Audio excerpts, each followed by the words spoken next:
Hi friends, ನಮಸ್ತೆ. ನಾನು Mallikarjun. Welcome to ಸ್ಪರ್ಧಾ ಕರ್ನಾಟಕ ಅಕಾಡೆಮಿ ಯೂಟ್ಯೂಬ್ ಚಾನಲ್. ಸ್ನೇಹಿತರೆ, ಈ ಲ್ಯಾಂಡ್ ಸರ್ವೇರ್ ಎಕ್ಸಾಮಲ್ಲಿ 70 ಕ್ವಶನ್ಸ್ ಮ್ಯಾಥ್ಸ್ ಪ್ರಶ್ನೆಗಳನ್ನು ಕೇಳ್ತಾರೆ. ಅದು ಪೇಪರ್ ಸೆಕೆಂಡಲ್ಲಿ, ಸ್ಪೆಸಿಫಿಕ್ ಪೇಪರಲ್ಲಿ. ಸೊ ಈ ಲ್ಯಾಂಡ್ ಸರ್ವೇರ್ ಎಕ್ಸಾಮಲ್ಲಿ ಕೇಳ್ತಕ್ಕಂಥ ಈ ಪ್ಯೂರ್ ಮ್ಯಾಥಮೆಟಿಕ್ಸ್ ಕ್ವಶನ್ಸ್ ಯಾವ ರೀತಿ ಇರ್ತವೆ ಅವನ್ನ ಆನ್ಸರ್ ಮಾಡೋ ಸಿಂಪಲ್ ವಿಧಾನಗಳನ್ನು ನಿಮಗೆ ಈ ಒಂದು ವಿಡಿಯೋ ಕ್ಲಾಸಲ್ಲಿ ಹೇಳ್ಕೊಡ್ತೀನಿ. ಅದಕ್ಕಿಂತ ಬಿಫೋರ್ ಆಗಿ ಪ್ರತಿದಿನ ಸಂಜೆ 5 ಗಂಟೆಗೆ ಲ್ಯಾಂಡ್ ಸರ್ವೇರ್ ಎಕ್ಸಾಮ್ ವಿಡಿಯೋಸು ನಮ್ಮ ಯೂಟ್ಯೂಬ್ ಚಾನಲಲ್ಲಿ ಅಪ್ಲೋಡ್ ಆಗ್ತವೆ. ಸೊ ಯಾರು ಸಬ್ಸ್ಕ್ರೈಬ್ ಆಗಿಲ್ಲ, ಸಬ್ಸ್ಕ್ರೈಬ್ ಆಗಿ ಪಕ್ಕದಲ್ಲಿ ಬರೋ ಬೆಲ್ ಐಕನ್ ಪ್ರೆಸ್ ಮಾಡಿದರೆ ನಿಮಗೆ ನೋಟಿಫಿಕೇಶನ್ ಬರುತ್ತೆ ವಿಡಿಯೋ ಅಪ್ಲೋಡ್ ಆದ ತಕ್ಷಣ. ಹಾಗೆ ಸ್ನೇಹಿತರೆ, ಸ್ಪರ್ಧಾ ಕರ್ನಾಟಕ ಅಕಾಡೆಮಿ ಆನ್ಲೈನ್ ಪ್ಲಾಟ್ಫಾರ್ಮಲ್ಲಿ ಗೂಗಲ್ ಪ್ಲೇ ಸ್ಟೋರಲ್ಲಿ ಹೋಗಿ ಸ್ಪರ್ಧಾ ಕರ್ನಾಟಕ ಅಕಾಡೆಮಿ, ಸೊ ಇಲ್ಲಿ SKA ಅಂತ ಸಿಂಬಲ್ ಇರುತ್ತೆ. ಈ ಥರ ಲೋಗೋ ಇರೋ ಆ್ಯಪನ್ನು ಗೂಗಲ್ ಸ್ಟೋರಲ್ಲಿ ನೀವು ಡೌನ್ಲೋಡ್ ಮಾಡ್ಕೊಂಡಿದ್ದೆ ಆದರೆ ಈ ಲ್ಯಾಂಡ್ ಸರ್ವೇರ್ ಎಕ್ಸಾಮಿಗೆ ಸಂಬಂಧಪಟ್ಟಂತೆ ಪೇಪರ್ ಫಸ್ಟು, ಪೇಪರ್ ಸೆಕೆಂಡ್ನ ಕಂಪ್ಲೀಟ್ ಪ್ಯಾಕೇಜ್ ಕೋರ್ಸ್ ಅವೈಲೇಬಲ್ ಇದೆ. ಹಾಗೆ ಓನ್ಲಿ ಪೇಪರ್ ಸೆಕೆಂಡ್ ಅಷ್ಟೇ ಬೇಕು, ಸ್ಪೆಸಿಫಿಕ್ ಪೇಪರ್ ಅಂದರೆ ಅದು ಕೂಡ ಅವೈಲೇಬಲ್ ಇರುತ್ತೆ.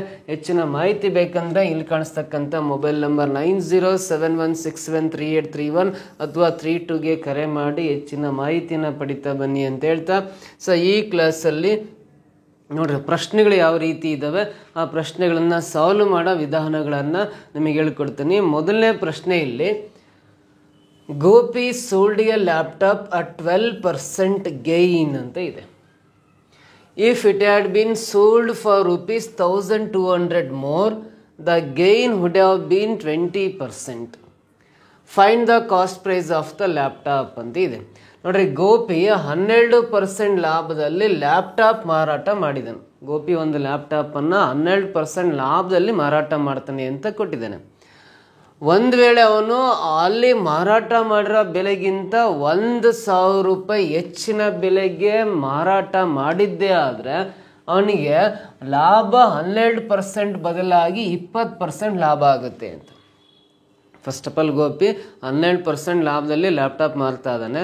ಒಂದು ವೇಳೆ ಅವನು ಮಾರಿದ ಬೆಲೆಗಿಂತ ₹1,200 ಹೆಚ್ಚಿನ ಬೆಲೆಗೆ ಮಾರಾಟ ಮಾಡಿದ್ದೇ ಆದರೆ ಅವನ ಲಾಭ 12% ಇರೋದು 20% ಲಾಭ ಆಗುತ್ತೆ. ₹1,200 ಹೆಚ್ಚಿನ ಬೆಲೆಗೆ ಮಾರಾಟ ಮಾಡಿದಾಗ. ಹಾಗಾದರೆ ಆ ಲ್ಯಾಪ್ಟಾಪ್ನ ಕೊಂಡ ಬೆಲೆ, ಕಾಸ್ಟ್ ಪ್ರೈಸ್ ಎಷ್ಟು ಅಂತ ಕ್ಯಾಲ್ಕುಲೇಟ್ ಮಾಡ್ಕೋಬೇಕು. ಈ ರೀತಿ ಪ್ರಶ್ನೆ ಕೇಳಿದನಲ್ಲ, ಇದಕ್ಕೆ ಆನ್ಸರ್ ಮಾಡ್ಬೇಕಂದ್ರೆ ನೋಡ್ರಿ, ಸಿಂಪಲ್ ಮೆಥಡ್. 12% ಲಾಭ ಬರ್ತಾ ಇತ್ತು ಲ್ಯಾಪ್ಟಾಪ್ ಮಾರಿದಾಗ, ಒಂದು ವೇಳೆ ಅವನಿಗೆ 20% ಲಾಭ ಬರ್ಬೇಕಂದ್ರೆ ₹1,200 ಹೆಚ್ಚಿನ ಬೆಲೆಗೆ ಮಾರಾಟ ಮಾಡಿದ್ದೇ ಆದರೆ 12% ಇರೋ ಲಾಭ 20% ಆಗುತ್ತೆ ಅಂತ. ಸೊ ಹಾಗಾದ್ರೆ 12% ಇರೋದು 20% ಆಗಿದೆ ಅಂದರೆ ಲಾಭ ಎಷ್ಟು ಪರ್ಸೆಂಟ್ ಜಾಸ್ತಿ ಆಯ್ತು? 8% ಜಾಸ್ತಿ ಆಯ್ತು. ಸೊ 8%ಗೆ ₹1,200 ಅಂತ ಅರ್ಥ. ಅಮೌಂಟಲ್ಲಿ ಜಾಸ್ತಿ ಆಗಿರೋದು ₹1,200. ₹1,200 ಹೆಚ್ಚಿನ ಬೆಲೆಗೆ ಅಂತಿದೆ ಅಂದರೆ ಅಮೌಂಟ್ ₹1,200 ಜಾಸ್ತಿ ಬೆಲೆಗೆ ಮಾರಾಟ ಮಾಡಿದಾಗ 8% ಹೆಚ್ಚು ಲಾಭ ಸಿಗ್ತಾ ಇದೆ ಅಂತ ಅರ್ಥ. ಸೊ ಈ 8%ಗೆ ₹1,200 ಆದರೆ ಅದರ ಕೊಂಡ ಬೆಲೆ ಬೇಕಂದ್ರೆ 100% ಮಾಡ್ಕೋಬೇಕು ಅಷ್ಟೇ. ಇಂಟು 100 ಹಾಕೊಂಡ್ರೆ ಆ ಒಂದು ಲ್ಯಾಪ್ಟಾಪ್ನ ಕಾಸ್ಟ್ ಪ್ರೈಸ್ ಎಷ್ಟು ಅಂತ ಸಿಗುತ್ತೆ. 8ರಿಂದ ಡಿವೈಡ್ ಮಾಡ್ರಿ. 8 1 8, 4 ಉಳಿಯುತ್ತೆ. 8 5 40, 0 ಲಾಸ್ಟಿಗೆ ಬರ್ಕೊಂಡ್ರೆ 150 ಆಗುತ್ತೆ. 150 ಇಂಟು 100 ಮಲ್ಟಿಪ್ಲೈ ಮಾಡ್ರಿ, ಗುಣಾಕಾರ ಮಾಡ್ರಿ, 15,000 ಬರುತ್ತೆ. 15,000 ಬರುತ್ತೆ. 15,000 ಅನ್ನೋದು ಆ ಲ್ಯಾಪ್ಟಾಪ್ನ ಕೊಂಡ ಬೆಲೆ, ಕಾಸ್ಟ್ ಪ್ರೈಸ್ ಆಗಿರುತ್ತೆ. 15,000 ಆಪ್ಷನ್ ಏನಲ್ಲಿ ಇದೆಯಲ್ಲ, this is the right answer ಅಂತ ಕರಿತೀವಿ. ಕ್ಲಿಯರ್ ಅರ್ಥ ಆಯ್ತಾ? ಸೊ ನೆಕ್ಸ್ಟ್ ಇದಾದಮೇಲೆ ಮುಂದಿನ ಪ್ರಶ್ನೆ ನೋಡ್ತಾ ಬರೋಣ. Second question, if ₹10,890 is divided among A and B groups in the ratio 4:5, then the group B's share is ಅಂತ ಇದೆ. ನೋಡ್ರಿ, ₹10,890 ಎ ಮತ್ತು ಬಿ ಗುಂಪುಗಳ ನಡುವೆ 4:5 ರೇಷು ಪ್ರಕಾರ ವಿಂಗಡಿಸಿದಾಗ ಬಿ ಗುಂಪಿನ ಪಾಲು ಎಷ್ಟು ಸಿಗುತ್ತೆ? ವೆರಿ ಸಿಂಪಲ್ ಕ್ವಶನ್ ನೋಡ್ರಿ.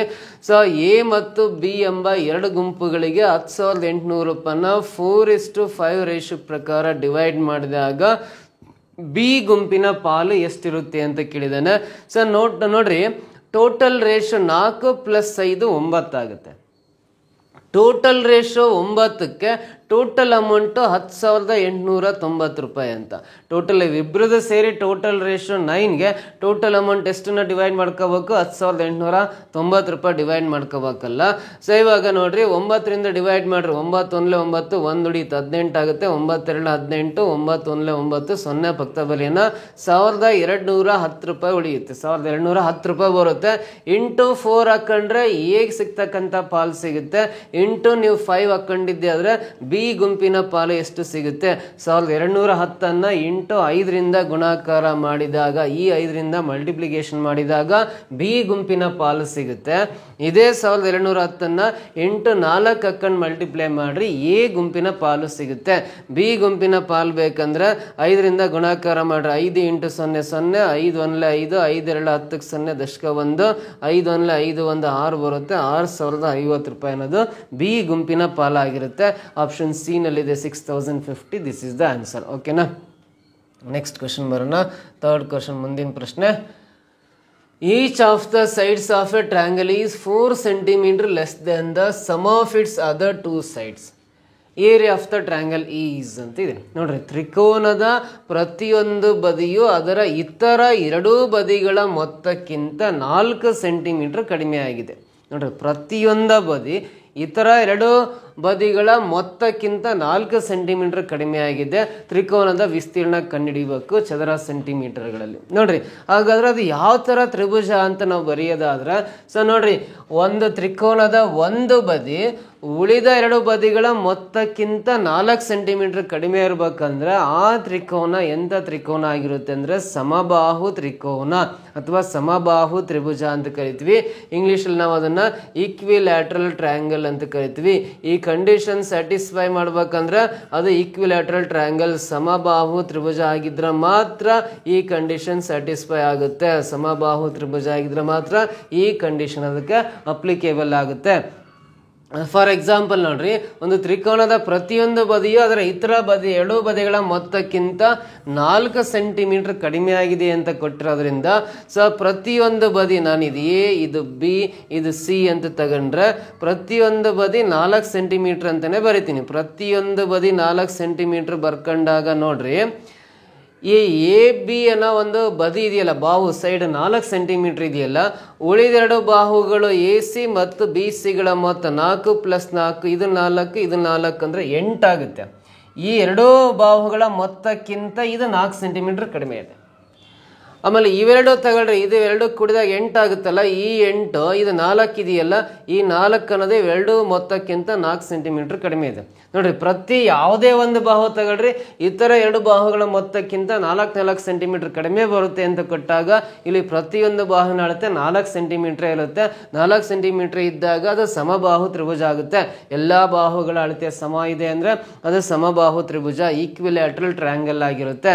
ಸೊ ಇದರ ಪ್ರತಿಯೊಂದು ಬಾಹುವಿನ ಅಳತೆ ನಾವು ಎ ಅಂತ ತಗಂತೀವಿ. ಸಮಬಾಹು ತ್ರಿಭುಜದಲ್ಲಿ ಪ್ರತಿಯೊಂದು ಬಾಹುಗಳ ಅಳತೆ ಸಮವಾಗಿರುತ್ತೆ, ಈಕ್ವಿಲ್ಯಾಟ್ರಲ್ ಟ್ರಯಾಂಗಲ್ ಆಗುತ್ತೆ. ಹಾಗಾದ್ರೆ ನಮಗೆ ಏರಿಯಾ ಆಫ್ ಈಕ್ವಿಲ್ಯಾಟ್ರಲ್ ಟ್ರಯಾಂಗಲ್, ಸಮಬಾಹು ತ್ರಿಭುಜದ ವಿಸ್ತೀರ್ಣ ಕಂಡುಹಿಡಿಯೋ ಫಾರ್ಮುಲಾ ಗೊತ್ತಿರಬೇಕು. ಏರಿಯಾ ಆಫ್ ಈಕ್ವಿಲ್ಯಾಟ್ರಲ್ ಟ್ರಯಾಂಗಲ್ ಅಂದ್ರೆ √3/4a² ಅಂತ ಬರಿತೀವಿ. √3/4a² ಅನ್ನೋದು ಏರಿಯಾ ಆಫ್ ಈಕ್ವಿಲ್ಯಾಟ್ರಲ್ ಟ್ರಯಾಂಗಲ್ ಅಂತ ಕರಿತೀವಿ. ಸಮಬಾಹು ತ್ರಿಭುಜದ ವಿಸ್ತೀರ್ಣ ಕಂಡುಹಿಡಿಯೋ ಫಾರ್ಮುಲಾ √3/4a² ಆಗಿರುತ್ತೆ. ಸೊ ಇದರ ವಿಸ್ತೀರ್ಣ ನೋಡೋಣ. √3/4 ಹಾಗೆ ಬರ್ಕೊಳ್ಳೋಣ. a² ಅಂದ್ರೆ a ಅಂದ್ರೆ 4 ಸೆಂಟಿಮೀಟರ್ ಇದೆ. 4 ಸ್ಕ್ವೇರ್ ಅಂದ್ರೆ 4ನ್ನ 2 ಟೈಮ್ಸ್ ಬರೀಬಹುದು. 4 × 4, ಈ 4 ಕ್ಯಾನ್ಸಲ್ ಆಗುತ್ತೆ. 4 × √3 ಗುಣಾಕಾರ ಮಾಡ್ರಿ, 4√3 ಆಗುತ್ತೆ. 4√3 ಚದರ ಸೆಂಟಿಮೀಟರ್ ಆಗಿರುತ್ತೆ. ಸೊ ಈ ತ್ರಿಭುಜದ ವಿಸ್ತೀರ್ಣ ಅದನ್ನ ಸೆಂಟಿಮೀಟರ್ ಸ್ಕ್ವೇರ್ ಅಂತ ಇಂಗ್ಲಿಷ್ ಬರೀತೀವಿ, ಕನ್ನಡದಲ್ಲಿ ಚದರ ಸೆಂಟಿಮೀಟರ್ ಬರೀತೀವಿ. 4√3 ಬರುತ್ತೆ. 4√3 ಆಪ್ಷನ್ ಬಿ ನದ್ದೆ this is the right answer ಅಂತ ಕರಿತೀವಿ. ಓಕೆನಾ. ಸೊ ನೆಕ್ಸ್ಟ್ ಒನ್, ಮುಂದಿನ ಪ್ರಶ್ನೆ. The sum of first n natural numbers is 253. Then find the value of n ಅಂತ ಇದೆ. ಮೊದಲ n ಸ್ವಾಭಾವಿಕ ಸಂಖ್ಯೆಗಳ ಮೊತ್ತವು 253 ಆಗಿದೆ. ಹಾಗಾದರೆ n ನ ಮೌಲ್ಯವನ್ನು ಕಂಡುಹಿಡಿಬೇಕು. ಮೊದಲ n ಸ್ವಾಭಾವಿಕ ಸಂಖ್ಯೆಗಳ ಮೊತ್ತ 253 ಆಗಿದೆ ಅಂದರೆ n ನ ಮೌಲ್ಯ ಎಷ್ಟು ಅಂತ ಕೇಳಿದ್ದಾರೆ.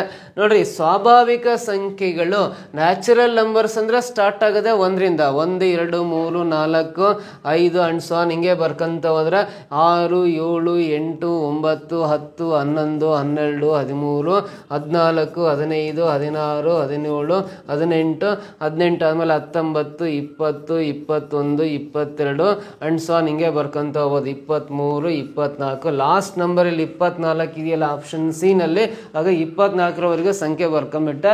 ಈ ತರ ಮೊದಲ n ಸ್ವಾಭಾವಿಕ ಸಂಖ್ಯೆಗಳ ಮೊತ್ತ 253 ಆಗಿದೆ ಅಂದ್ರೆ ಎಷ್ಟು ಸಂಖ್ಯೆಗಳ ಮೊತ್ತ 253 ಅಂತ ಪ್ರಶ್ನೆ ಕೇಳಿದಂಗೆ. ಸೊ ಬೇಕಾದ್ರೆ ಅಡಿಷನ್ ಮಾಡ್ತಾ ಹೋಗ್ರಿ.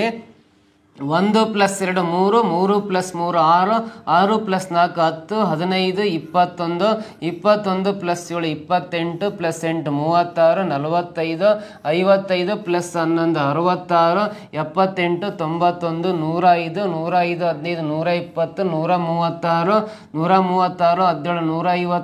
153, 153 18 ಅಂದ್ರೆ 63,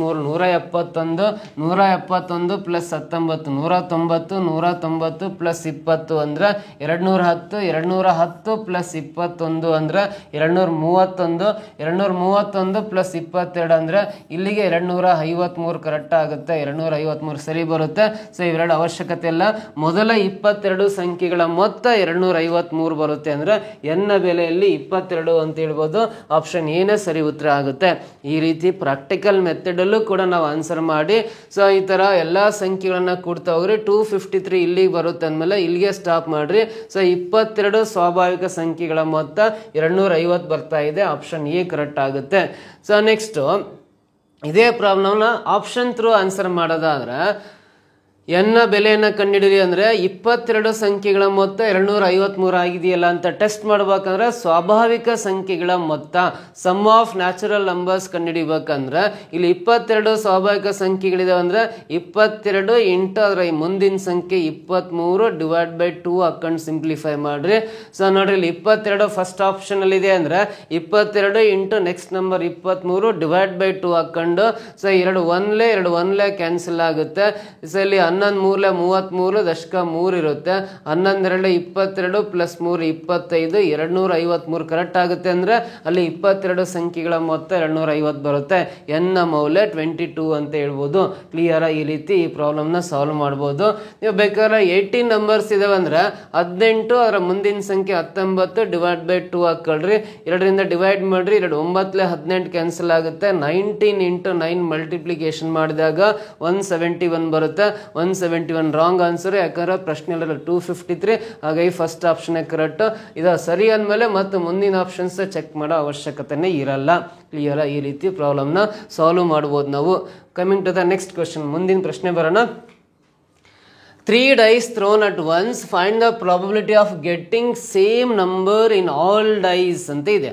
ಒಂದೇ ಬಾರಿಗೆ 3 ದಾಳಗಳನ್ನು ಎಸೆಯಲಾಗಿದೆ. ಎಲ್ಲ ದಾಳಗಳಲ್ಲಿ ಒಂದೇ ರೀತಿಯ ಸಂಖ್ಯೆಗಳನ್ನು ಪಡೆಯುವ ಸಂಭವನೀಯತೆಯನ್ನು ಕಂಡುಹಿಡಿಯಿರಿ. ನೋಡಿ, 3 ದಾಳಗಳಿದಾವೆ. ಒಂದು ದಾಳಕ್ಕೆ 6 ಮುಖಗಳು, 1 2 3 4 5 6 ಅಂತ ನಂಬರ್ಸ್ ಇರ್ತಕ್ಕಂಥ 3 ದಾಳಗಳು, ಒಂದು ಬ್ಲೂ ಕಲರು, ಒಂದು ವೈಟ್ ಕಲರು, ಒಂದು ರೆಡ್ ಕಲರ್ ಇರ್ತಕ್ಕಂಥ ಡಿಫ್ರೆಂಟ್ ಕಲರ್ಸ್ ಇರೋ 3 ದಾಳಗಳನ್ನು ಒಂದೇ ಬಾರಿಗೆ ಹಿಂಗೆ ಎಸೆದಾಗ ಆ 3 ದಾಳಗಳ ಮೇಲೆ ಬರುವ ಸಂಖ್ಯೆಗಳು ಒಂದೇ ರೀತಿಯ ಸಂಖ್ಯೆಗಳನ್ನು ಪಡೆಯುವ ಸಂಭವನೀಯತೆಯನ್ನ ಕಂಡುಹಿಡಿಯಿರಿ ಅಂತ ಪ್ರಶ್ನೆ ಕೇಳಿದಾನೆ. ಫಸ್ಟ್ ಆಫ್ ಆಲ್ ನೋಡ್ರಿ, 3 ದಾಳಗಳನ್ನು ಎಸೆದಾಗ ಎಷ್ಟು ಫಲಿತಾಂಶಗಳು ಬರುವ ಸಾಧ್ಯತೆ ಇದೆ ಅನ್ನೋದು ಗೊತ್ತಾಗಬೇಕು. Number of possible results. ಈ 3 ದಾಳಗಳನ್ನು ಒಟ್ಟಿಗೆ ಎಸೆದೀವಿ ಅಂದ್ರೆ ಎಷ್ಟು ವಿಭಿನ್ನವಾದ ಫಲಿತಾಂಶಗಳು ಬರೋ ಸಾಧ್ಯತೆ ಇರುತ್ತೆ ಅಂದ್ರೆ, ಒಂದು ದಾಳಕ್ಕೆ 6 ಮುಖಗಳಿರ್ತಾವೆ. ಒಂದು ದಾಳಕ್ಕೆ 6 ಮುಖಗಳಿರೋದ್ರಿಂದ ಬೇಸ್ ನಂಬರ್ 6 ಬರ್ಕೊಂಡು ಆಧಾರ ಸಂಖ್ಯೆ 6 ಬರ್ಕೊಂಡು ಆ ಥರದ 3 ದಾಳ ಎಸಿತಾ ಇದೀವಿ ಅಂದ್ರೆ 6³ ಅಂತ ಬರಿಬೇಕು. ಫಸ್ಟ್ ಆಫ್ ಆಲ್ ಒಂದು ದಾಳಕ್ಕೆ 6 ಮುಖಗಳಿದ್ದಾವೆ. ಆ ಥರದ 3 ದಾಳಗಳನ್ನ ಎಸಿತಾ ಇದೀವಿ ಅಂದರೆ 6 ಕ್ಯೂಬ್ ಅಂತ ಬರಿಬೇಕು.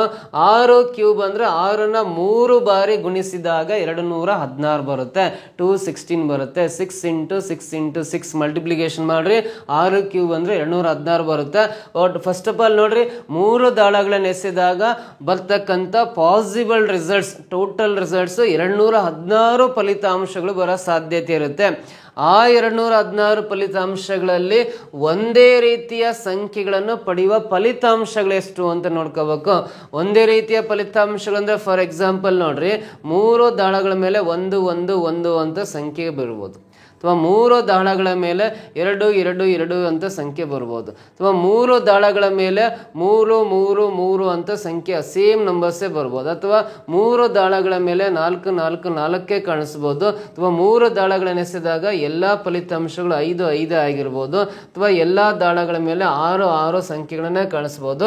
ಈ ರೀತಿ ಒಂದೇ ರೀತಿಯಾದ ಸಂಖ್ಯೆಗಳಂದ್ರೆ ಈ ಥರ 1 2 3 4 5 6 ರಿಸಲ್ಟ್ಸ್ ಇದಾವೆ, 6 ಫಲಿತಾಂಶಗಳಿದಾವೆ.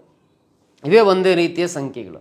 ಸೊ ಹಾಗಾದರೆ ನಾವು N of E equal to ಎಷ್ಟು ಫಲಿತಾಂಶಗಳಲ್ಲಿ ಒಂದೇ ರೀತಿಯ ಸಂಖ್ಯೆಗಳು ಬರ್ಬೋದು ಅಂದ್ರೆ 216 ಫಲಿತಾಂಶಗಳಲ್ಲಿ ಕೇವಲ 6 ಫಲಿತಾಂಶಗಳಲ್ಲಿ ಮಾತ್ರ ಒಂದೇ ರೀತಿಯ ಸಂಖ್ಯೆಗಳನ್ನು ನಾವು ಕಾಣ್ಬೋದಾಗಿರುತ್ತೆ.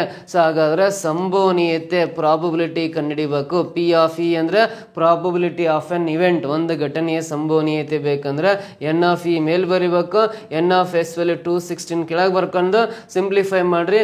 6 1 6, ಇದು 6 3 18, 3 ಉಳಿಯುತ್ತೆ, 6 36 ಕ್ಯಾನ್ಸಲ್ ಆಗಿ 1/36 ಬರುತ್ತೆ. 1/36 ಅನ್ನೋದು ಸಂಭವನೀಯತೆ ಆಗಿರುತ್ತೆ. Option C is the right answer ಅಂತ ಹೇಳ್ತೀವಿ. ಕ್ಲಿಯರ್ ಅರ್ಥ ಆಯ್ತಾ? ಈ ರೀತಿ ಸಾಲ್ವ್ ಮಾಡ್ಬೋದು. ನೆಕ್ಸ್ಟ್ ಕ್ವಶನ್ ಟ್ರೈ ಮಾಡೋಣ. ಮುಂದಿನ ಪ್ರಶ್ನೆ, the curved surface area of a right circular cylinder of height 7 cm is 66 meter square. Find the diameter of the cylinder ಅಂತಿದೆ. 7 ಸೆಂಟಿಮೀಟರ್ ಎತ್ತರದ ನೇರ ವೃತ್ತಾಕಾರದ ಸಿಲಿಂಡರ್ನ ವಕ್ರ ಮೇಲ್ಮೈ ವಿಸ್ತೀರ್ಣ 66 ಚದರ ಮೀಟರ್ ಆಗಿದೆ. 66 ಚದರ ಮೀಟರ್ ಆಗಿದೆ. ಸಿಲಿಂಡರ್ನ ವ್ಯಾಸವನ್ನು ಕಂಡುಹಿಡಿಯಿರಿ ಅಂತ ಪ್ರಶ್ನೆ ಇದೆ. ಸಿಲಿಂಡರ್ನ ವ್ಯಾಸವನ್ನು ಕ್ಯಾಲ್ಕುಲೇಟ್ ಮಾಡ್ತಾ ಬರಬೇಕು. 66 ಸೆಂಟಿಮೀಟರ್ ಸ್ಕ್ವೇರ್ ಅಂತ ಮಾಡೋಣ. 66 ಸೆಂಟಿಮೀಟರ್ ಸ್ಕ್ವೇರು, ಯಾಕಂದ್ರೆ ಹೈಟು ಸೆಂಟಿಮೀಟ್ರಲ್ಲಿದೆ ಅಂದರೆ ಸಿಲಿಂಡರ್ನ ವ್ಯಾಸವನ್ನು ಕಂಡುಹಿಡಿಯೋಣ. 66 ಚದರ ಸೆಂಟಿಮೀಟರ್ ಇದೆ, ಸೆಂಟಿಮೀಟರ್ ಸ್ಕ್ವೇರ್ ಅಂತ ಬರ್ಕೊಂಡು ನೋಡ್ರಿ. ಸಿಲಿಂಡರ್ ಅಂದ ತಕ್ಷಣ ಫಸ್ಟ್ ಅದು ಯಾವ ರೀತಿ ಇರುತ್ತೆ ಸಿಲಿಂಡರ್ ಅನ್ನೋ ಒಂದು ಆಬ್ಜೆಕ್ಟ್ ಅಂತ ಅವರ ಇಮ್ಯಾಜಿನೇಷನ್ ಬರಬೇಕು. ಈ ರೀತಿ ಆಕೃತಿಯನ್ನು ನಾವು ಸಿಲಿಂಡರ್ ಅಂತ ಕರಿತೀವಿ, ಸ್ತಂಭಾಕೃತಿ ಅಂತ ಕನ್ನಡದಲ್ಲಿ ಕರಿಬೋದು. ಸೊ ಈ ಸಿಲಿಂಡರ್ನ ಪಾರ್ಶ್ವ ಮೇಲ್ಮೈ ಅಥವಾ ವಕ್ರ ಮೇಲ್ಮೈ ಅಂತ ಕರಿತೀವಿ. ವಕ್ರ ಮೇಲ್ಮೈ ಇನ್ನೊಂದು ಹೆಸರು ಪಾರ್ಶ್ವ ಮೇಲ್ಮೈ ಅಂತ ಕರಿತೀವಿ. ಇಂಗ್ಲಿಷಲ್ಲಿ ಕರ್ವ್ಡ್ ಸರ್ಫೇಸ್ ಏರಿಯಾ ಅಂತ ಕರೀತಾರೆ, ಅಥವಾ LSA ಲ್ಯಾಟ್ರಲ್ ಸರ್ಫೇಸ್ ಏರಿಯಾ ಅಂತಲೂ ಕರೀತಾರೆ. ಈ ಸಿಲಿಂಡರ್ನ ಈ ಲ್ಯಾಟ್ರಲ್ ಸರ್ಫೇಸ್ ಏರಿಯಾ ಅಥವಾ ಕರ್ವ್ಡ್ ಸರ್ಫೇಸ್ ಏರಿಯಾ ಕೊಟ್ಟಿದ್ದಾನೆ 66 ಚದರ ಸೆಂಟಿಮೀಟರ್ ಅಂತ. ಆಮೇಲೆ ಈ ಸಿಲಿಂಡರ್ನ ಎತ್ತರ ಕೊಟ್ಟಿದ್ದಾನೆ 7 ಸೆಂಟಿಮೀಟರ್ ಎತ್ತರ ಇದೆ ಅಂತ. ಹಾಗಾದ್ರೆ find the diameter of the cylinder, ಆ ಸಿಲಿಂಡರ್ನ ಡಯಾಮೀಟರ್ ವ್ಯಾಸ ಕಂಡುಹಿಡಿಬೇಕು. ನೋಡಿ, ಇದು ಸಿಲಿಂಡರ್ನ ಎತ್ತರ ಆಗಿರುತ್ತೆ, ಇದು ಸಿಲಿಂಡರ್ನ ಎತ್ತರ ಆಗಿರುತ್ತೆ. ಸೊ ಇದು ಸಿಲಿಂಡರ್ನ ತ್ರಿಜ್ಯ ಆಗುತ್ತೆ, ರೇಡಿಯಸ್ ಆಗುತ್ತೆ. ಈ ಕಡೆ ಇನ್ನೊಂದು ಲೈನ್ ಎಕ್ಸ್ಟೆಂಡ್ ಮಾಡ್ರಿ, ಇದು ಸಿಲಿಂಡರ್ನ ವ್ಯಾಸ ಆಗುತ್ತೆ, ಡಯಾಮೀಟರ್ ಆಗುತ್ತೆ. ಈ ಸಿಲಿಂಡರ್ನ ಪಾದ ವೃತ್ತಾಕಾರದಲ್ಲಿ ಇರುತ್ತೆ. ಬರೆಯೋದು ಮಾತ್ರ ಈ ತರ ಬರಿತೀವಿ, ಬಟ್ ಅದು ಶೇಪ್ ಯಾವಾಗಲೂ ವೃತ್ತಾಕಾರದಲ್ಲಿರುತ್ತೆ, ಸರ್ಕ್ಯುಲರ್ ಶೇಪ್ ಅಲ್ಲಿ ಇರುತ್ತೆ. ಆ ಸಿಲಿಂಡರ್ನ ಪಾದ ವೃತ್ತಾಕಾರದಲ್ಲಿ ಇರುತ್ತಲ್ಲ, ಆ ಪಾದದ ವ್ಯಾಸ ಎಷ್ಟಿರುತ್ತೆ ಅಂತ ಕ್ಯಾಲ್ಕುಲೇಟ್ ಮಾಡಬೇಕು. ಸೊ ಇಲ್ಲಿ ಸಿಲಿಂಡರ್ನ ವಕ್ರ ಮೇಲ್ಮೈ ವಿಸ್ತೀರ್ಣ ಅಥವಾ ಪಾರ್ಶ್ವ ಮೇಲ್ಮೈ ವಿಸ್ತೀರ್ಣ ಕೊಟ್ಟಿರೋದ್ರಿಂದ ಸಿಲಿಂಡರ್ನ ಪಾರ್ಶ್ವ ಮೇಲ್ಮೈ ವಿಸ್ತೀರ್ಣ ಕಂಡುಹಿಡಿಯೋ ಫಾರ್ಮುಲಾ A = 2πRh ಅಂತ ಹೇಳ್ತೀವಲ್ಲ, ಈ ಫಾರ್ಮುಲಾ ನೆನಪಿರ್ಬೇಕು. 2πRh ಬರಿತೀನಿ. ಇಲ್ಲಿ A ಅಂದ್ರೆ 66 ಬರಿತೀನಿ. 2 × π ಅಂದ್ರೆ π ವ್ಯಾಲ್ಯೂ 22/7 ಬರುತ್ತೆ, 22/7 ಬರಿತೀನಿ. ಸೊ R ಅಂದ್ರೆ ರೇಡಿಯಸ್ ಗೊತ್ತಿಲ್ಲ, ಹಾಗೆ ಬರಿತೀನಿ. H ಅಂದ್ರೆ ಅದರ ಎತ್ತರ 7 ಸೆಂಟಿಮೀಟರ್ ಇದೆ, 7 ಬರೀತಾ ಅದನ್ನು. ನೋಡಿ, ಇಲ್ಲಿರೋ 7 ಈ 7 ಏನಾಗುತ್ತೆ, ಕ್ಯಾನ್ಸಲ್ ಆಗುತ್ತೆ. ಆಮೇಲೆ 22 ಅಲ್ಲೇ ಡೈರೆಕ್ಟಾಗಿ 22 ಮೂಲೆ 66 ಕ್ಯಾನ್ಸಲ್ ಮಾಡ್ಬೋದು. ಈ × 2 ಅನ್ನೋದು ಈಕ್ವಲ್ ಇಂದ ಲೆಫ್ಟ್ ಸೈಡ್ ಬಂದರೆ ಡಿವೈಡ್ ಬೈ 2 ಆಗುತ್ತೆ, ಇಲ್ಲಿ R ಮಾತ್ರ ಉಳಿಯುತ್ತೆ. ಸೊ ಇದು ರೇಡಿಯಸ್ ಆಫ್ ಎ ಸಿಲಿಂಡರ್ ಆಯಿತು. 3/2 ಅಂದರೆ 1.5 ಸೆಂಟಿಮೀಟರ್ ಅಂತಲೂ ಬರಿಬೋದು. ಅದರ ತ್ರಿಜ್ಯ 1.5 ಸೆಂಟಿಮೀಟರ್ ಇರುತ್ತೆ ಅಂತ. ಸೊ ತ್ರಿಜ್ಯ ಸಿಕ್ಕಿದೆಯಲ್ಲ, ವ್ಯಾಸ ಕಂಡುಹಿಡಿಯಬೇಕು. ಡಯಾಮೀಟರ್ ಅನ್ನೋದು ಈ ತ್ರಿಜ್ಯದ 2 ಪಟ್ಟಿರುತ್ತೆ. ಸೊ ತ್ರಿಜ್ಯ 1.5 ಇದೆ. 1.5 ಇಂಟು 2 ಅಂದರೆ ಎಷ್ಟಾಗುತ್ತಲ್ಲ, 15 30 3 ಸೆಂಟಿಮೀಟರ್ ಆಗುತ್ತೆ. 1.5 ಇಂಟು 2 ಅಂದರೆ 3 ಸೆಂಟಿಮೀಟರ್ ಆಗುತ್ತಲ್ಲ. ಆ ಸಿಲಿಂಡರ್ನ ಪಾದದ ವ್ಯಾಸ 3 ಸೆಂಟಿಮೀಟರ್. ಆಪ್ಷನ್ ಡಿ ನಲ್ಲಿದೆ ನೋಡ್ರಿ, ಇದು ಸರಿಯಾದ ಉತ್ತರ ಆಗಿರುತ್ತೆ. ಓಕೆ, ಕ್ಲಿಯರಾ? ನೆಕ್ಸ್ಟ್ ಕ್ವಶನ್ ಟ್ರೈ ಮಾಡ್ತಾ ಬನ್ನಿ. ಮುಂದಿನ ಪ್ರಶ್ನೆ, find the simple interest on rupees 68,000 at 16 integer 2/3% per annum for 9 months ಅಂತ ಇದೆ. 68,000 ರೂಗಳಿಗೆ ವಾರ್ಷಿಕ 16 ದರದ ಪ್ರಕಾರ 9 ತಿಂಗಳವರೆಗೆ ಸರಳ ಬಡ್ಡಿಯನ್ನು ಕಂಡುಹಿಡಿಯಿರಿ ಅಂತ. ನೋಡಿ, 68,000 ರೂಪಾಯಿ ಅಸಲಿದೆ. ಬಡ್ಡಿ ದರ 16 3/2% ಅಂತ ಹೇಳಿದ್ದಾರೆ. ಬಡ್ಡಿ ದರ, ರೇಟ್ ಆಫ್ ಇಂಟ್ರೆಸ್ಟ್ 9 ತಿಂಗಳಿಗೆ ಎಷ್ಟು ಸರಳ ಬಡ್ಡಿ ಬರುತ್ತೆ?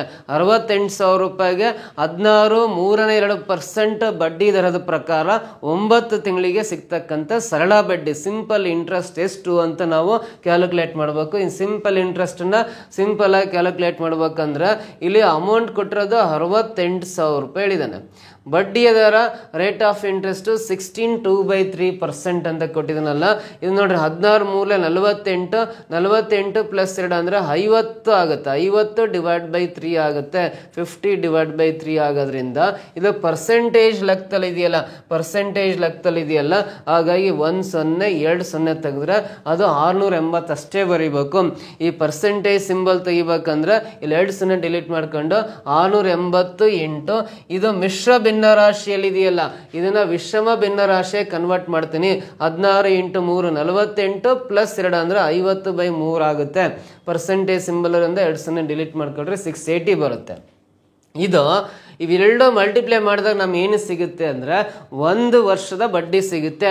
1 ಇಯರ್ಗೆ ಎಷ್ಟು ಇಂಟ್ರೆಸ್ಟ್ ಬರುತ್ತೆ ಅಂತ ಕ್ಯಾಲ್ಕುಲೇಟ್ ಮಾಡ್ಬೋದು. ಇವೆರಡು ಸಿಂಪ್ಲಿಫೈ ಮಾಡಿದ್ರೆ 1 ವರ್ಷದ ಬಡ್ಡಿ ಸಿಗುತ್ತೆ. ಸೊ ಅಂದರೆ ಇದು 12 ತಿಂಗಳಿಗೆ ಬಡ್ಡಿ ಸಿಗುತ್ತಲ್ಲ, ಇದನ್ನ /12 ಮಾಡ್ಕೊಂಡು ನಮಗೆ ಬೇಕಿರೋದು 9 ತಿಂಗಳಿಗೆಲ್ಲ ಇಂಟು 3 ಮಾಡ್ಕೊಳ್ಳೋಣ. ಇದನ್ನು /12 ಮಾಡ್ಕೊಂಡ್ರೆ 12 ತಿಂಗಳು ಇಂಟ್ರೆಸ್ಟ್ ಆಗಿರುತ್ತೆ. 9 ತಿಂಗಳಿಗೆ ಬೇಕಾದ್ರೆ ಇಂಟು 9 ತಕೊಂಡು ಸಿಂಪ್ಲಿಫೈ ಮಾಡ್ಕೊಳ್ರಿ. ಯಾವಾದರೂ ಕ್ಯಾನ್ಸಲ್ ಆಗ್ತಾವಂದ್ರೆ 3 1 3 3 9 ಕ್ಯಾನ್ಸಲ್ ಆಗುತ್ತೆ. ಮತ್ತು 3 1 3 4 12 ಕ್ಯಾನ್ಸಲ್ ಆಗುತ್ತೆ. 4 1 4 2 ಉಳಿಯುತ್ತೆ. 4 7 28 0 ಪಕ್ಕ ಬರೀತೀನಿ. 17 85 0 2 0 ಲಾಸ್ಟಿಗೆ ಬರ್ಕೊಂಡ್ರೆ 8500 ಅಂತ ಆಯಿತು. ಸೊ ಹಾಗಾದ್ರೆ 9 ತಿಂಗಳಿಗೆ ಬರ್ತಕ್ಕಂಥ ಇಂಟ್ರೆಸ್ಟ್ 8500 ಅಂತ ಹೇಳ್ಬೋದು. ಸೊ ಈ ರೀತಿ ಸಿಂಪಲ್ ಆಗಿ ಅದನ್ನು ಬಿಡಿಸ್ಬೋದು. ಇನ್ನೊಂದ್ಸಲ ಹೇಳ್ತೀನಿ ನೋಡ್ರಿ, ಪರ್ಸೆಂಟೇಜಲ್ಲಿರೋದ್ರಿಂದ ಅಲ್ಲಿ ಲಾಸ್ಟ್ 2 0 ಡಿಲೀಟ್ ಮಾಡ್ಕೊಂಡು 680 ರೂಪಾಯಿಯನ್ನು ಸೊ ಇಂಟು ಇಲ್ಲಿ ಇದು ಮಿಶ್ರ ಭಿನ್ನ ರಾಶಿಯಿಂದ ವಿಷಮ ಕನ್ವರ್ಟ್ ಮಾಡಿದ್ರೆ 50/3 ಆಗುತ್ತಲ್ಲ. ಇದಿಷ್ಟು ಮಲ್ಟಿಪ್ಲಿಕೇಶನ್ ಮಾಡಿದಾಗ ನಮಗೆ 1 ವರ್ಷದ ಬಡ್ಡಿ ಸಿಗುತ್ತೆ. ಆದರೆ ನಮಗೆ ಬೇಕಿರೋದು 9 ತಿಂಗಳಿಗೆ ಮಾತ್ರ ಬೇಕಾಗಿರೋದ್ರಿಂದ ಬೇಕಿರೋದು 9 ತಿಂಗಳಿಗೆಲ್ಲ 9 ಬರ್ಕೊಂಡು /1 ವರ್ಷಕ್ಕೆ 12 ತಿಂಗಳಲ್ಲ /12 ಹಾಕೊಂಡ್ರೆ ಸೊ ಈ ರೀತಿ 9 ತಿಂಗಳು 1 ವರ್ಷಕ್ಕೆ 12 ತಿಂಗಳನ್ನ ಡಿನಾಮಿನೇಟರ್ ಹಾಕೊಂಡು ಸಿಂಪ್ಲಿಫೈ ಮಾಡಿದ್ರೆ 9 ತಿಂಗಳಿಗೆ ಎಷ್ಟು ಬಡ್ಡಿ ಬರುತ್ತೆ ಅಂತ ಕ್ಯಾಲ್ಕುಲೇಟ್ ಮಾಡ್ಬೋದು ನಾವು. ಸೊ ಇಲ್ಲಿ ನೋಡ್ರಿ, ಯಾವಾರ ಕ್ಯಾನ್ಸಲ್ ಆಗ್ತಾವೆ ಅಂದ್ರೆ 3 1 3 3 9 ಕ್ಯಾನ್ಸಲ್, 3 1 3 4 12 ಕ್ಯಾನ್ಸಲ್, 4 1 4 2 ಉಳಿಯುತ್ತೆ. 4 7 28 0 ಬರುತ್ತೆ. 17 85 0 2 0 ಈ 0 ಲಾಸ್ಟಿಗೆ ಬರ್ಕೊಂಡ್ರೆ 8500 ರೂಪಾಯಿ ಅನ್ನೋದು 9 ತಿಂಗಳಿಗೆ ಬರ್ತಕ್ಕಂಥ ಇಂಟ್ರೆಸ್ಟ್ ಆಗಿರುತ್ತೆ. ಸೊ ಆಪ್ಷನ್ ಬಿ ನಲ್ಲಿದೆ, that is the right answer ಅಂತ ಹೇಳ್ತೀವಿ. ಕ್ಲಿಯರ್ ಆಗ್ತಾ ಆಯ್ತಾ? ಈ ರೀತಿ ಕ್ಯಾಲ್ಕುಲೇಟ್ ಮಾಡ್ಬೋದು. ಓಕೆ, ನಾನು ನೆಕ್ಸ್ಟ್ ಕ್ವಶನ್ ಟ್ರೈ ಮಾಡ್ತಾ ಬನ್ನಿ. A/B/C = 2:3:4 ಆದಾಗ A/B/B/C/C/A ನ ಬೆಲೆ ಎಷ್ಟು ಅಂತ ಕೇಳಿದ್ದಾನೆ. ನೋಡಿ, ಇಲ್ಲಿ ABC ಗಳ ಅನುಪಾತ ಕೊಟ್ಟಿದ್ದಾನೆ. 2:3:4 ಅನುಪಾತದಲ್ಲಿ ABC ಇದೆ. ನಮಗೆ A/B/B/C/C/A ಅನುಪಾತ ಎಷ್ಟು ಅಂತ ಕ್ಯಾಲ್ಕುಲೇಟ್ ಮಾಡ್ಕೋಬೇಕು. A/B/B/C/C/A ಅನುಪಾತ ಕಂಡುಹಿಡಿಬೇಕಂದ್ರೆ ನೋಡ್ರಿ, ಇಲ್ಲಿ A/B ಇದೆ, ನೆಕ್ಸ್ಟ್ B/C ಇದೆ, ನೆಕ್ಸ್ಟ್ C/A ಇದೆ. ಅಂದ್ರೆ ಪ್ರತಿಯೊಂದು ಅನುಪಾತವನ್ನ ನಾವು ಸೊ ಇಲ್ಲಿ ABCAಗೆ LCM ಕಂಡುಹಿಡಿದ್ರೆ ಅದು ABC ಆಗುತ್ತಲ್ಲ. 3 ಅಕ್ಷರ ABCನ ಇದಕ್ಕೆ ಮಲ್ಟಿಪ್ಲಿಕೇಶನ್ ಮಾಡ್ತಾ ಹೋಗ್ರಿ. ಆ 3 ಲೆಟರ್ಸ್ ABC ಇದಾವಲ್ಲ, ಈ 3 ಅನುಪಾತಕ್ಕೆ ಆ ABCನ ಗುಣಾಕಾರ ಮಾಡ್ತಾ ಹೋದ್ರೆ ಇಲ್ಲಿರೋ B ಕ್ಯಾನ್ಸಲ್ ಆಗುತ್ತೆ. A into A into C ಆಗುತ್ತೆ. A ಇಂಟು C ಉಳಿಯುತ್ತೆ ಇಲ್ಲಿ. ಸೊ ನೆಕ್ಸ್ಟ್ ಇಲ್ಲಿ C ಕ್ಯಾನ್ಸಲ್ ಆದರೆ B into A into B ಉಳಿಯುತ್ತೆ ಅಲ್ಲಿ. ಸೊ ನೆಕ್ಸ್ಟ್ ಇಲ್ಲಿ A ಕ್ಯಾನ್ಸಲ್ ಆದರೆ C into B into C ಉಳಿಯುತ್ತೆ. ಸೊ ಇದನ್ನು ನೋಡ್ರಿ, A ಇಂಟು A ಅಂದರೆ A ಅನುಪಾತ 2 ಇದೆಯಲ್ಲ, 2 ಇಂಟು C ಅನುಪಾತ 4 ಇದೆ, 4 ಬರಿಬೇಕು. B ಅಂದರೆ 3, A ಅಂದರೆ 2 ಮತ್ತೆ B ಅಂದರೆ 3 ಬರ್ಕೋಬೇಕು. ಅಲ್ಲಿ C ಅಂದರೆ C ರೇಷು 4 ಇದೆ, B ರೇಷು 3 ಇದೆ, ಮತ್ತೆ C ರೇಷು 4 ಇದೆ. 4 ಬರ್ದು ಸಿಂಪ್ಲಿಫೈ ಮಾಡ್ತಾ ಹೋಗ್ರಿ. ಇಲ್ಲಿರೋ 2 ಈ 2 ಇಲ್ಲಿ 2 4 ಕ್ಯಾನ್ಸಲ್ ಆಗಿ ಉಳಿದಿರೋ ಸಂಖ್ಯೆ 2 4 8 ಬರುತ್ತೆ. ಇಲ್ಲಿ 3 3 9 ಬರುತ್ತೆ. ಇಲ್ಲಿ 4 3 12 12 24 ಬರುತ್ತಲ್ಲ. ಸೊ ಅವಾಗ 3 ಇರ್ತಕ್ಕಂಥ ಅನುಪಾತ 8:9:24 ಬರುತ್ತೆ. 8:9:24 ಅಂತ ಆಪ್ಷನ್ ಸಿ ನಲ್ಲಿದೆ. This is the right answer ಅಂತ ಹೇಳ್ತೀವಿ. ಓಕೆನಾ? ಈ ರೀತಿ ಕೂಡ ಇದನ್ನ ಕ್ಯಾಲ್ಕುಲೇಟ್ ಮಾಡ್ಬೋದು. ಅಥವಾ ಫಸ್ಟಿಗೆ ವ್ಯಾಲ್ಯೂಸ್ ಹಾಕೊಂಡು A/B ಅಂದರೆ ಇನ್ನೊಂದು ಮೆಥಡಲ್ಲಿ ಹೇಳ್ಕೊಡ್ತೀನಿ. A ಅಂದರೆ 2 ಅಂತ, B ಅಂದರೆ 3 ಅಂತ, A/B ಅಂದರೆ 2/3 ಬರ್ಕೋಬಹುದು ಇಷ್ಟು. ಆಮೇಲೆ B/C ಅಂದರೆ B ಅಂದರೆ 3 ಇದೆಯಲ್ಲ, C ಅಂದರೆ 4 ಇದೆಯಲ್ಲ, 3/4 ಬರ್ಕೋಬಹುದು. C/A ಅಂದರೆ C ಅಂದರೆ 4, A ಅಂದರೆ 2 ಬರ್ಕೊಂಡು ಈ 3 4 2ಕ್ಕೆ ಲಾಸ್ ಸಹ ಕಂಡಿಡ್ಕೋಬೇಕು. ಆ 3 4 12 ಇದೆಯಲ್ಲ, ಈ 3 4 2ಕ್ಕೆ ಲಾಸ್ ಸಹ LCM ಕ್ಯಾಲ್ಕುಲೇಟ್ ಮಾಡಿದಾಗ LCM 12 ಬರುತ್ತಲ್ಲ, ಈ 12ಅನ್ನು ಪ್ರತಿ ಒಂದು ಅನುಪಾತಕ್ಕೆ ಇಂಟು ಹಾಕಿ ಬರೀಬೇಕು. ಇಂಟು 12 ಬರ್ಕೊಂಡು ಸಿಂಪ್ಲಿಫೈ ಮಾಡಬೇಕು. 3 1 3 4 12, 4 1 4 3 12, 2 1 2 6 12 ಕ್ಯಾನ್ಸಲ್ ಆಗುತ್ತೆ. 2 ಇಂಟು 4 8 ಬರುತ್ತೆ, 3 ಇಂಟು 3 9 ಬರುತ್ತೆ, 4 6 24 ಬರುತ್ತಲ್ಲ, 8:9:24 ಬರುತ್ತೆ. 8:9:24 ಅನ್ನೋದು ಆಪ್ಷನ್ ಸಿ ನಲ್ಲಿದೆ. This is the answer. ಓಕೆನಾ? ನೆಕ್ಸ್ಟ್ ಕ್ವೆಶ್ಚನ್ ಬನ್ನಿ. There are 4 cell phones in a house at 5 AM.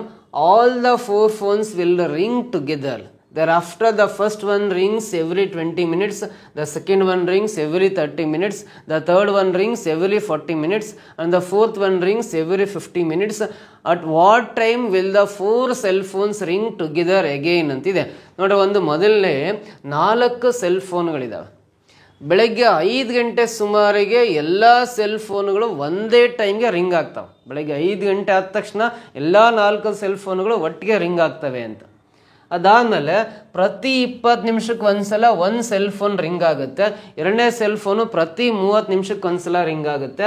3ನೇ ಸೆಲ್ ಫೋನು ಪ್ರತಿ 40 ನಿಮಿಷಕ್ಕೆ ಒಂದ್ಸಲ ರಿಂಗ್ ಆಗುತ್ತೆ. 4ನೇ ಸೆಲ್ ಫೋನು ಪ್ರತಿ 50 ನಿಮಿಷಕ್ಕೆ ಒಂದ್ಸಲ ರಿಂಗ್ ಆಗುತ್ತೆ. ಬೆಳಗ್ಗೆ 5 ಗಂಟೆಗೆ ಎಲ್ಲ 4 ಸೆಲ್ ಫೋನ್ಗಳು ಒಟ್ಟಿಗೆ ರಿಂಗ್ ಆಗಿದ್ದಾವೆ ಅಂದ್ರೆ ನಂತರ ಯಾವ ಸಮಯದಲ್ಲಿ ಆ 4 ಸೆಲ್ ಫೋನ್ಗಳು ಮತ್ತೆ ಒಟ್ಟಿಗೆ ರಿಂಗ್ ಆಗ್ತವೆ ಅಂತ ಪ್ರಶ್ನೆ ಕೇಳಿದ್ದಾನೆ. ಸೊ ಇದಕ್ಕೆ ಆನ್ಸರ್ ಮಾಡ್ಬೇಕಂದ್ರೆ ನೋಡ್ರಿ, ಫಸ್ಟ್ ಮೊದಲನೇ ಸೆಲ್ ಫೋನು 20 ನಿಮಿಷಕ್ಕೆ ಒಂದ್ಸಲ ರಿಂಗ್ ಆಗುತ್ತೆ.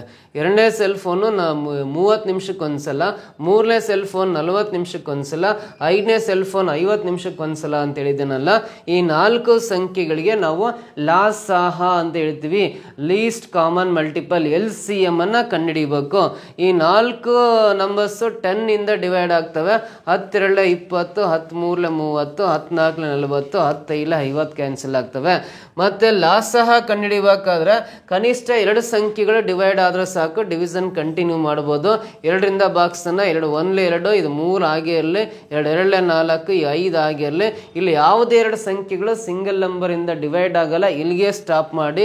ಈ 10 × 2 20, 20 × 1 20, 20 × 3 60, 60 × 2 120, 120 × 5 ಅಂದ್ರೆ 12 60 ಅಂದ್ರೆ 600 ನಿಮಿಷ ಬರುತ್ತೆ. 600 ಮಿನಿಟ್ಸ್. ಸೊ ನೆಕ್ಸ್ಟ್ ನೋಡ್ರಿ, ಬೆಳಗ್ಗೆ 5 ಗಂಟೆಗೆ ರಿಂಗ್ ಆದ್ಮೇಲೆ ನೋಡಿ, 5 2 10, 13 30, 32 60 × 10 600 ನಿಮಿಷ ಆದ್ಮೇಲೆ ಬೆಳಗ್ಗೆ 5 ಗಂಟೆ ರಿಂಗ್ ಆಗಿ ಇಲ್ಲಿಂದ 600 ಮಿನಿಟ್ಸ್ ಆದ್ಮೇಲೆ ಮತ್ತೆ ಒಟ್ಟಿಗೆ ಆ 4 ಸೆಲ್ ಫೋನ್ಗಳು ರಿಂಗ್ ಆಗ್ತವೆ ಅಂತ. ಇದು ಮಿನಿಟ್ಸಲ್ಲಿ ಬರುತ್ತೆ, ಯಾಕಂದರೆ ಇವೆಲ್ಲ ಟೈಮಿಂಗ್ಸ್ ಮಿನಿಟ್ಸಲ್ಲಿ ಕೊಟ್ಟಿರೋದ್ರಿಂದ ಇದು ಅವರಿಗೆ ಕನ್ವರ್ಟ್ ಆಗ್ಬೇಕಂದ್ರೆ 1 ಗಂಟೆಗೆ 60 ನಿಮಿಷ ಅಲ್ಲ, 60ರಿಂದ ಡಿವೈಡ್ ಮಾಡಬೇಕು.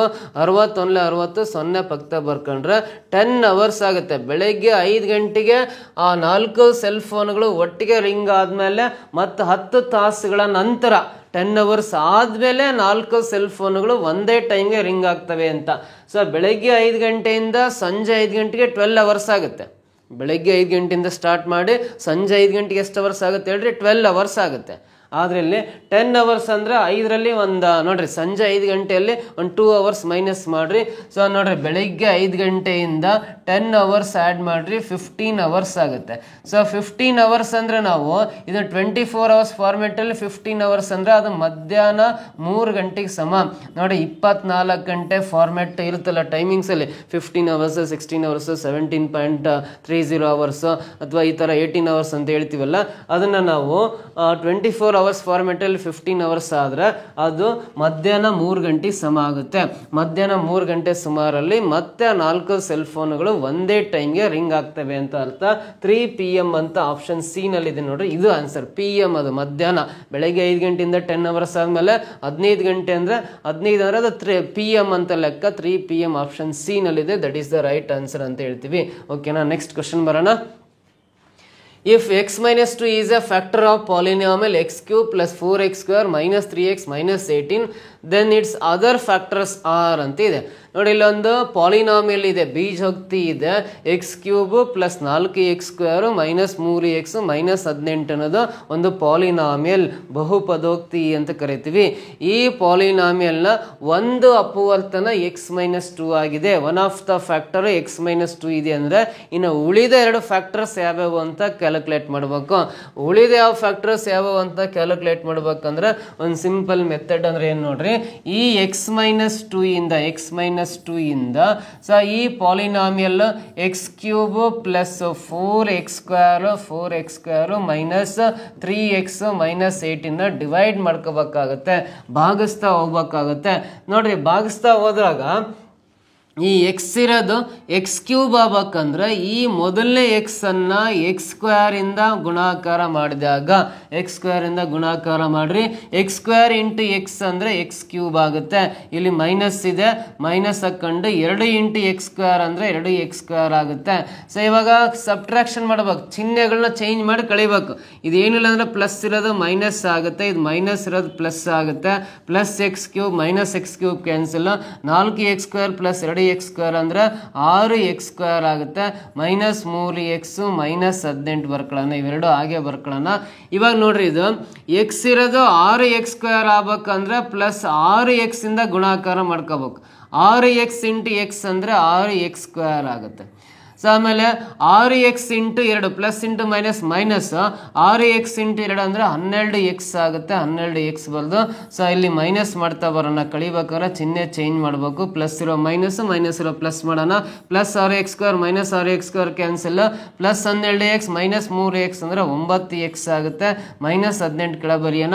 ಇವಾಗ ಇದನ್ನ ನೋಡಿ, ಇದು ಎಕ್ಸ್ ಇರೋದು 9x ಆಗ್ಬೇಕಾದ್ರೆ ಇದನ್ನ 9ರಿಂದ ಗುಣಿಸ್ಬೇಕು. 9 ಇಂಟು ಎಕ್ಸ್ 9x ಆಗುತ್ತೆ. ಮೈನಸ್ 9 2 18 ಬರುತ್ತೆ. ಸೊ ಇವಾಗ ಕಳಿಯೋಣ. ಪ್ಲಸ್ ಇರೋದು ಮೈನಸ್ ಆಗುತ್ತೆ, ಮೈನಸ್ ಇರೋದು ಪ್ಲಸ್ ಆಗುತ್ತೆ. Plus 9x minus 9x minus 18 plus 18 cancel ಆಗಿ ಏನು ಬರುತ್ತೆ? 0 ಬರುತ್ತಾ ಇದೆ. ಸೊ ಫೈನಲಿ 0 ಬಂತಿದೆ ಅಂದಮೇಲೆ ಇಲ್ಲಿ ಭಾಗಲಬ್ಧ ಏನಿದೆ ನೋಡ್ರಿ, ಎಕ್ಸ್ ಸ್ಕ್ವೇರ್ ಇದೆ ಪ್ಲಸ್ 6x ಪ್ಲಸ್ 9 ಇದೆ ಅಂದ್ರೆ ಈ 9ಕ್ಕೆ ಫ್ಯಾಕ್ಟರ್ಸ್ ಬರ್ಕೊಳ್ರಿ. ಇಲ್ಲಿ ಏನಿಲ್ಲ 1 ಇರುತ್ತಲ್ಲ, 9 1 9 ಬರುತ್ತೆ. 9ಕ್ಕೆ ಫ್ಯಾಕ್ಟರ್ಸ್ 3 3 9 ಬರಿಬೋದು. ಇಲ್ಲಿ ಮಧ್ಯದಲ್ಲೂ ಪ್ಲಸ್, ಲಾಸ್ಟಿಗೆ ಪ್ಲಸ್ ಇದ್ದಾಗ ಇದಕ್ಕೂ ಪ್ಲಸ್ ಬರ್ಕೊಂಡ್ವಿ ಅಂದ್ರೆ ಇಲ್ಲಿ ಪ್ಲಸ್ 3 ಬಂದಿದೆ ಅಂದ್ರೆ ಒಂದು ಅಪವರ್ತನ ಎಕ್ಸ್ ಪ್ಲಸ್ 3 ಅಂತ ಬರಿಬೇಕು, ಮತ್ತೊಂದು ಅಪವರ್ತನ ಕೂಡ ಎಕ್ಸ್ ಪ್ಲಸ್ 3 ಬರಿಬೇಕು. ನೋಡ್ರಿ, ಎಕ್ಸ್ ಮೈನಸ್ 2 ಅನ್ನೋದು ಒಂದು ಅಪವರ್ತನ ಆಗಿದೆ ಅಂದಮೇಲೆ ಉಳಿದ 2 ಅಪವರ್ತನಗಳನ್ನ ಎಕ್ಸ್ ಪ್ಲಸ್ 3 ಅಂತ ಬರೀತೀವಿ. ಎಕ್ಸ್ ಪ್ಲಸ್ 3 ಅಂತ ಆಪ್ಷನ್ ಸಿ ನಲ್ಲಿದೆ ನೋಡ್ರಿ. ದಿಸ್ ಇಸ್ ದ ಆನ್ಸರ್ ಅಂತ ಹೇಳ್ತೀವಿ. ಓಕೆನಾ, ಈ ರೀತಿ ಕೂಡ ಈ ಪ್ರಾಬ್ಲಮ್ನ ಆನ್ಸರ್ ಮಾಡ್ಬೋದು. ಈ ಥರ ಭಾಗಾಕಾರ ಮಾಡಿ ಈ ಬಂದಿರೋ ಭಾಗಲಬ್ಧಕ್ಕೆ ಅಪವರ್ತನಗಳನ್ನು ಕಂಡುಹಿಡಿದ್ರೆ ಎಕ್ಸ್ ಪ್ಲಸ್ 3 ಬರುತ್ತೆ. ಇದು ಒಂದು ವಿಧಾನ. ಇದನ್ನ ಇನ್ನೊಂದು ಮೆಥಡ್ ಸಿಂಥೆಟಿಕ್ ಡಿವಿಷನ್ ಮೆಥಡ್ ಅಂತ ಹೇಳ್ಕೊಡ್ತೀವಿ. ಸೊ ನಮ್ಮ ಆ್ಯಪಲ್ಲಿ ಕ್ಲಾಸ್ ತಗೊಂಡು ಬರ್ಕೊಂಡ್ರೆ ಇದೆಲ್ಲ ಥರ ಪ್ರಾಬ್ಲಮ್ಸ್ನ ಇನ್ ಡೀಟೇಲ್ ಹೇಳ್ಕೊಟ್ಟಿದ್ದೀನಿ. ಸಿಂಥೆಟಿಕ್ ಡಿವಿಷನ್ ಮೆಥಡ್ ಕೂಡ ಹೇಳ್ಕೊಟ್ಟಿದ್ದೀನಿ. ಸೊ ನೋಡ್ರಿ ಇಲ್ಲಿ x-2 ಇದೆಯಲ್ಲ, -2 ಇದೆ ಅಂದರೆ ಇದರ ಒಂದು ಮೂಲ +2 ಆಗಿದೆ ಅಂತ. ಸೊ ಇವಾಗ ನಾವು ಏನು ಮಾಡಬೇಕು ಅಂದರೆ ಇಲ್ಲಿ ಬೀಜೋಕ್ತಿ ಇದೆಯಲ್ಲ, x³ ಪಕ್ಕದಲ್ಲಿ ಏನಿಲ್ಲ ಅಂದರೆ 1 ಬರಿಬೇಕು. x³ ಪಕ್ಕದಲ್ಲಿ ಏನಿಲ್ಲ ಅಂದರೆ ಅದರ ಕೋಎಫಿಷಿಯೆಂಟ್ ಸಹಗುಣಕ 1 ಬರಿಬೇಕು. x² ಪಕ್ಕದಲ್ಲಿ 4 ಇದೆಯಲ್ಲ 4 ಬರಿಬೇಕು. ಈ x ಪಕ್ಕದಲ್ಲಿ -3 ಇದೆಯಲ್ಲ -3 ಬರಿಬೇಕು. ಕಾನ್ಸ್ಟೆಂಟ್ ಟರ್ಮು -18ನ ಆರ್ಡರ್ ವೈಸ್ ಬರ್ಕೊಂಡು x-2 ಅನ್ನೋದು ಒಂದು ಅಪವರ್ತನ ಆಗಿದೆ ಅಂದರೆ ಈ -2 ಇದೆ ಅಂದರೆ ನಾವು ಇಲ್ಲಿ +2 ಬರ್ಕೊಂಬಿಟ್ಟು ಸೊ ಇವಾಗ ಈ ಮೊದಲನೇ ಸಂಖ್ಯೆ ಕೆಳಗಡೆ 0 ಬರಿಬೇಕು. 1 + 0 ಅಂದರೆ 1. ಇವಾಗ ಈ 2ರಿಂದ ಏನು ಗುಣಿಸ್ಬೇಕು, 2 1 2 ಬರುತ್ತೆ. 4 + 2 6 ಆಗುತ್ತೆ. 2 6 12 ಬರಿಬೇಕು. 12 -3 ಅಂದರೆ 9 ಆಗುತ್ತೆ. 2 × 9 18 ಆಗುತ್ತೆ. -18 + 18 ಅಂದರೆ 0 ಆಗುತ್ತೆ. ಲಾಸ್ಟ್ ನಂಬರ್ 0 ಬಂದರೆ ನಾವು ಮಾಡಿರೋದು ಕರೆಕ್ಟ್ ಇದೆ ಅಂತ. ಇವಾಗ ಇದು ಡಿಗ್ರಿ 3 ಇರೋದು 1 ಡಿಗ್ರಿ ಎಲಿಮಿನೇಟ್ ಆಗುತ್ತೆ, 3 ಹೋಗುತ್ತೆ. ಈ ಉಳಿದಿರೋ ಸಂಖ್ಯೆನ ವರ್ಗ ಸಂಖ್ಯೆ ಅಂದರೆ ವರ್ಗದಿಂದ ಸ್ಕ್ವೇರಿಂದ ಸ್ಟಾರ್ಟ್ ಮಾಡಬೇಕು. ಇದು 1 ಇದು 6 ಇದು 9 ಇದೆ ಅಂದರೆ ಸೊ ಇಲ್ಲಿ 1x² ಅಂತ ಅಥವಾ x² ಬರಿಬೋದು. ಇಲ್ಲಿ 6 ಇದೆ ಅಂದರೆ +6x ಅಂತ ಬರಿಬೇಕು. ಇಲ್ಲಿ 9 ಉಳ್ಕೊಂಡಿದೆ ಅಂದರೆ +9 ಅಂತ ಬರ್ಕೋಬೇಕು. ಇಲ್ಲಿ ಏನು ಚಿಹ್ನೆ ಕಾಣಿಸ್ತಲ್ಲ ಅಂದರೆ ಪ್ಲಸ್ ಇದ್ದಂಗೆ. ಸೊ ಡಿಗ್ರಿ 3 ಹೋಗಿ ಇದು 1 ಇದೆ ಅಂದರೆ 1x², 6 ಇದೆ ಅಂದರೆ +6x, 9 ಇದೆ ಅಂದರೆ ಕಾನ್ಸ್ಟೆಂಟ್ ನಂಬರ್ 9, ಲಾಸ್ಟಿಗೆ 0 ಇದೆ ಅಂದರೆ =0 ಅಂತ ಬರ್ಕೊಂಡ್ರೆ 9 × 1 9 ಬರುತ್ತೆ. 9ಕ್ಕೆ ಫ್ಯಾಕ್ಟರ್ಸ್ ಬರಿಬೇಕಂದ್ರೆ 3 3 9 ಬರಿತೀವಿ. ಇಲ್ಲಿ ಪ್ಲಸ್ ಇದ್ದಾಗ ಎರಡೂ ಫ್ಯಾಕ್ಟರ್ಸ್ಗೆ ಪ್ಲಸ್ ಚಿಹ್ನೆನೇ ಬರಿಬೇಕು. ಸೊ ಇವಾಗ ಒಂದು ಅಪವರ್ತನ x+3 ಆಗಿರುತ್ತೆ, ಮತ್ತೊಂದು ಅಪವರ್ತನ ಕೂಡ ಇಲ್ಲಿ +3 ಇದೆ ಅಂದರೆ x+3 ಅಂತಲೇ ಬರಿಬೇಕು. ದೀಸ್ ಆರ್ ದ 2 ಫ್ಯಾಕ್ಟರ್ಸ್ ಅಂತ ಬರಿತೀವಿ. ಇನ್ನು ಉಳಿದ 2 ಅಪವರ್ತನಗಳು x+3 x+3 ಆಗಿರುತ್ತೆ ಅಂತ ಹೇಳ್ಬೋದು. ಈ ರೀತಿ ಪ್ರಾಬ್ಲಮ್ನ ಬಿಡಿಸ್ಬೋದು. ಇವಿಷ್ಟು ಪ್ರಶ್ನೆಗಳನ್ನ ಬಿಡಿಸೋ ವಿಧಾನ ನಿಮಗೆ ಅರ್ಥ ಆಗಿದೆ ಅಂದ್ಕೊಂಡಿದ್ದೀನಿ. ಸೊ ಅದೇ ಥರ ಸ್ಪರ್ಧಾ ಕರ್ನಾಟಕ ಅಕಾಡೆಮಿ ಗೂಗಲ್ ಪ್ಲೇಸ್ಟೋರಲ್ಲಿ ಆ್ಯಪನ್ನು ಡೌನ್ಲೋಡ್ ಮಾಡ್ಕೊಂಡು ಅಂದರೆ ಲ್ಯಾಂಡ್ ಸರ್ವೇರ್ ಎಕ್ಸಾಮಿಗೆ ಸಂಬಂಧಪಟ್ಟಂಥ topic wise syllabus wise with question paper analysis PDF notes ಸಮೇತ ನಿಮಗೆ ಸೊ ಒಂದು ಆನ್ಲೈನ್ ಕೋರ್ಸಸ್ ಅವೈಲೇಬಲ್ ಇದೆ. ಅದರ ಉಪಯೋಗನ ಪಡ್ಕೊಂಡು ಲ್ಯಾಂಡ್ ಸರ್ವೇರ್ ಎಕ್ಸಾಮಲ್ಲಿ ಸಕ್ಸಸ್ ಆಗಲಿ. ಸೊ ಹಾಗೆ ಫ್ರೀ ಕ್ಲಾಸ್ ಬೇಕಂದರೆ ಯೂಟ್ಯೂಬ್ ಚಾನಲ್ನ ಮಿಸ್ ಮಾಡಿದಂಗೆ ಪ್ರತಿದಿನ ಸಂಜೆ 5 ಗಂಟೆ ವಾಚ್ ಮಾಡಿರಿ. ಈ ವಿಡಿಯೋ ಇಷ್ಟ ಆಗಿದ್ರೆ ಒಂದು ಲೈಕ್ ಮಾಡಿ, ಕಮೆಂಟ್ ಮಾಡಿ, ನಿಮ್ಮ ಫ್ರೆಂಡ್ಸ್ಗೆಲ್ಲ ಶೇರ್ ಮಾಡ್ತಾ ಬನ್ನಿ. ಮತ್ತೆ ಮುಂದಿನ ವಿಡಿಯೋದಲ್ಲಿ ಭೇಟಿ ಆಗ್ತೀನಿ. ಸೊ ಅಲ್ಲಿವರೆಗೂ ಥ್ಯಾಂಕ್ ಯು ಸೋ ಮಚ್.